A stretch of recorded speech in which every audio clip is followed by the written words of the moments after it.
Concluyendo con el capítulo de fisiopatología de los síndromes esofágicos, revisaremos cáncer de esófago. Soy la doctora Graciela Córdoba y les doy la bienvenida.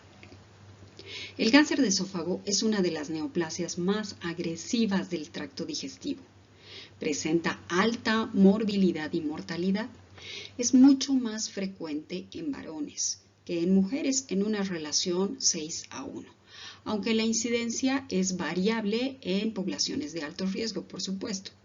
Su etiología se desconoce, sin embargo, existen múltiples evidencias epidemiológicas que indican una importante relación entre estas neoplasia de esófago con múltiples factores que hoy revisaremos. Así como también existen múltiples lesiones esofágicas que pueden preceder el desarrollo de una neoplasia en el esófago. Por lo tanto, se consideran lesiones precancerosas que debemos aprender a reconocer porque este cáncer es la 6ª causa de muerte por cáncer en el mundo, es el 9º cáncer más común en todo el mundo, que ocurre alrededor de la 6ª década de la vida en pacientes con un estatus socioeconómico bajo, dependiendo de la estirpe, y sobre todo en países occidentales afroamericanos. Los tipos histológicos más comunes son el carcinoma de células escamosas y el adenocarcinoma de esófago, que en conjunto constituyen más del 90% de las neoplasias esofágicas, como vemos acá. En muy raras ocasiones pueden ocurrir melanomas como causa etiológica, sarcomas, carcinoma de células pequeñas o linfoma que pueden surgir del esófago, ¿sí? Bueno, es importante pensar de que el carcinoma de esófago se distribuye más uniformemente a lo largo de todo el esófago, ¿sí? Sin embargo, el cáncer de células escamosas es de predominio de tercio medio y tercio inferior, el adenocarcinoma de esófago distal. El adenocarcinoma es predominantemente una enfermedad del esófago distal, como dijimos, y la unión gastroesofágica. Rara vez se encuentra en el esófago cervical. Esto es muy importante de tomar en cuenta. Aunque hace aproximadamente 40 años el carcinoma de células escamosas representaba más del 90% de todos los tumores de esófago en los Estados Unidos, por ejemplo, el adenocarcinoma esofágico ha aumentado significativamente y ahora representa el 80% de todos los casos. Sin embargo, el carcinoma epidermoide se mantiene a nivel mundial como el más común. Con independencia de su histología, el 50 a 60% de los cánceres de esófago se diagnostican cuando la enfermedad es localmente avanzada o metastásica, por lo que su pronóstico es habitualmente malo, ¿sí?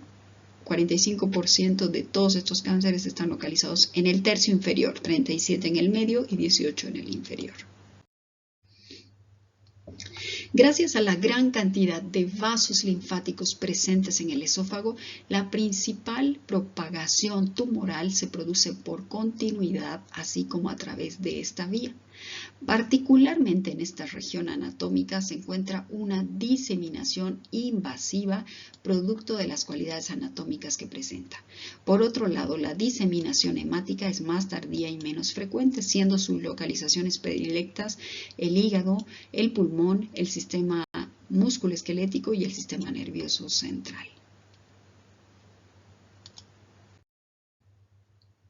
Hablando de adenocarcinoma, se relaciona principalmente con esófago de Barrett, con enfermedad de reflujo gastroesofágico y con la obesidad. De las principales causas identificadas se encuentra el esófago de Barrett, que es una condición, como dijimos en el capítulo anterior, adquirida, la cual se genera como una agresión sostenida e intensa sobre el epitelio esofágico distal, generalmente producto de reflujo gastroesofágico, el cual provoca un reemplazo gradual del epitelio plano estratificado normal por un epitelio columnar metaplásico más resistente al ácido. Se debe tomar en consideración que los pacientes que presentan reflujo gastroesofágico, aproximadamente solo el 3 al 5% presentan metaplasia intestinal. Sin embargo, hasta el 90% de los adenocarcinomas se desarrollan a partir de una metaplasia intestinal. La incidencia de esófago de Barrett no se conoce, aunque los informes varían desde un 1 hasta un 2% en la población general.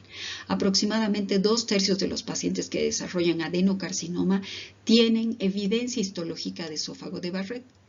Los resultados combinados de los estudios observacionales apoyan una asociación positiva entre un mayor índice de masa corporal, mayor a 25 kilogramos por metro cuadrado, y el riesgo de adenocarcinoma de esófago, y posiblemente para el adenocarcinoma de cardias. Además, la obesidad abdominal contribuye y aumenta el riesgo a la enfermedad de reflujo gastroesofágico, que a su vez puede aumentar el riesgo de esófago de Barrett. Aquí vemos un adenocarcinoma esofágico y versus un carcinoma escamocelular.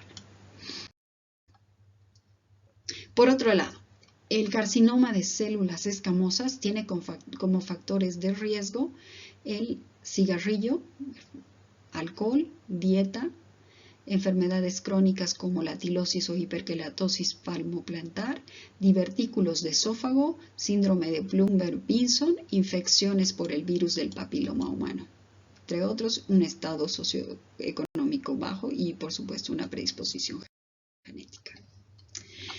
Aquí vemos algunos de los factores de riesgo para cáncer esofágico del estirpe escamocelular y adenocarcinoma. Con respecto a este primero, podemos ver que la exposición crónica a hidrocarburos aromáticos policíclicos presentes en el extracto del carbón, del hollín del carbón, estufas, un dispositivo de cocina doméstica en las cocinas mal ventiladas, ha sido implicado como factor de riesgo de cáncer de células escamosas, especialmente en las mujeres sin antecedentes de tabaquismo. Se ha implicado en la patogénesis con la ingesta de compuestos nitrosos. El consumo de bebidas muy calientes se ha demostrado que tienen atributos cancerígenos, posiblemente al causar daño crónico relacionado con lesión esofágica térmica. El selenio ha demostrado tener un efecto protector. Los niveles bajos de selenio se han asociado con cánceres de células escamosas. De forma similar, la deficiencia de zinc, la baja ingesta de folatos. El consumo de cigarrillo de tabaco y alcohol son los principales factores de riesgo para la población occidental, en una escala insignificante entre los hombres en esta población y prácticamente ausente en las mujeres. El consumo de café y el aumento de la ingesta de frutas, el pescado y la carne blanca tienen un efecto protector sobre el cáncer de células escamosas. Por el contrario, la carne roja, la carne salada, la carne de cocido a alta temperatura pueden aumentar el riesgo.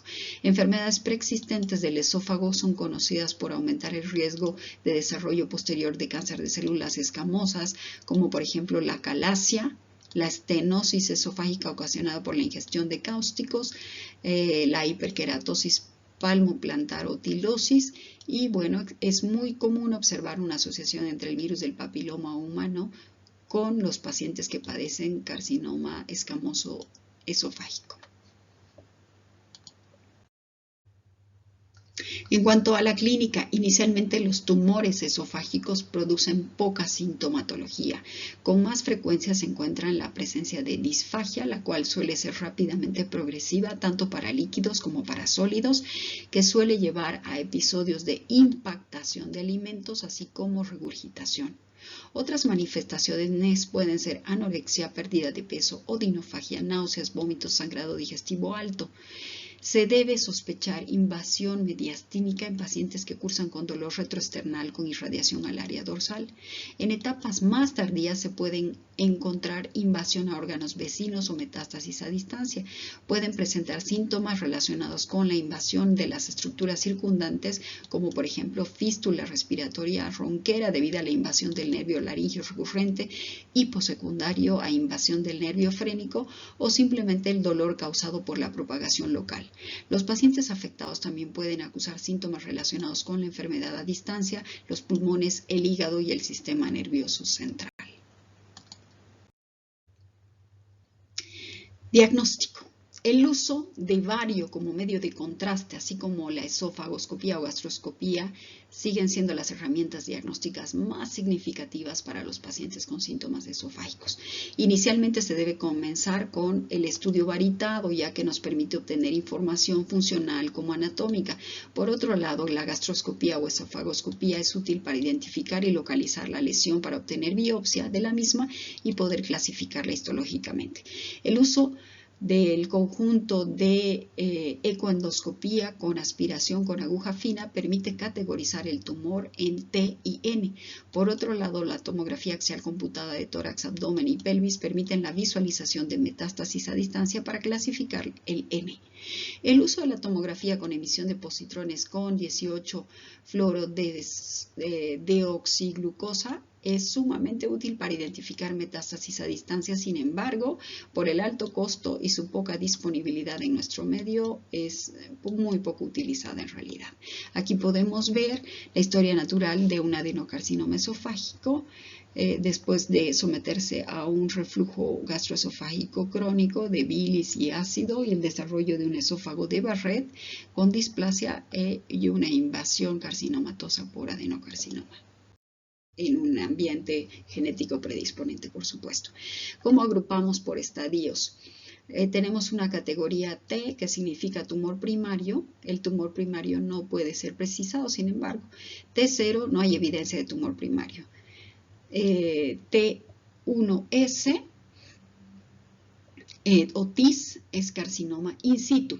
T1 es invasión de la lámina propia o su mucosa, T2 invasión de muscularis propia, T3 invasión de la adventicia, T4 invasión a estructuras adyacentes. En la categoría N, para ganglios linfáticos regionales, en NX podemos catalogar como no puede precisarse la existencia de metástasis en ganglios linfáticos regionales. N0 no hay evidencia de metástasis en ganglios linfáticos regionales. N1 hay metástasis en ganglios linfáticos regionales. En la categoría M, metástasis a distancia, MX, la existencia de metástasis a distancia no es precisada, M0 hay evidencia de metástasis a distancia, M1 metástasis a distancia. En cuanto al tratamiento, la quimioterapia, así como la radioterapia, brindan un buen soporte para tratamiento neoadyuvante o adyuvante, que es importante para disminuir el tamaño y el estadio del tumor. Además, mejora la tasa de resecciones del tumor. Es muy importante, ya que elimina las micrometástasis ocultas, aumenta el control local y evalúa la quimiosensibilidad. El utilizar en conjunto la radioterapia, la quimioterapia, en lugar de dar únicamente una monoterapia preoperatoria, mejora las recurrencias locales, así como la sobrevida de los pacientes independientemente del sexo, de la edad, de la situación funcional o del tipo histológico. El tratamiento estándar es una combinación de cisplatino, 5-fluoracilo, además de datos de combinación de nuevos fármacos que podrían ser más activos y tener mejor tolerabilidad. En pacientes que alcancen una respuesta completa a la quimio y radioterapia es aceptable el seguimiento sin cirugía.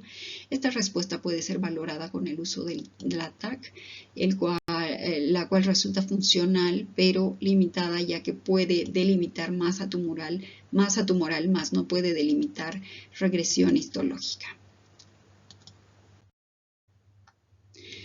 La cirugía es el tratamiento de elección en los estadios tempranos, T0, N0, metástasis 0.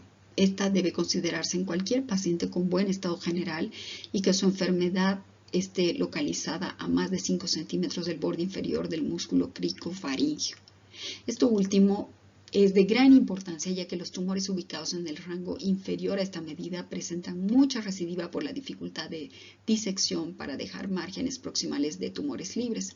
Son considerados como irresecables los tumores T4 que afecten el árbol traqueobronquial, corazón, grandes vasos. Otros criterios de irresecabilidad son estadios metástasis 1A con adenopatías celíacas con un tamaño mayor a 1.5 centímetros, adenopatía supraclavicular y metástasis a distancia. Para pacientes con tumores irresecables, así como metastásicos o con contraindicaciones médicas para someterse a cirugía, existen varias terapias paliativas disponibles. Y la intención de este manejo es mantener la función deglutoria del paciente el mayor tiempo posible, así como brindar un soporte nutricional. Se pueden colocar vías alternas de alimentación como la gastrostomía percutánea, como vemos en esta figura. Es una gastrostomía a través de un gastroscopio, colocado bajo guía endoscópica. Otras opciones son la gastrostomía abierta o la yeyunostomía. Dentro de este grupo entran las terapias como la quimio y la radioterapia, así como la colocación de stents para mejorar el tránsito digestivo en caso de riesgo de obstrucción o de estenosis. Este sería nuestro tratamiento paliativo.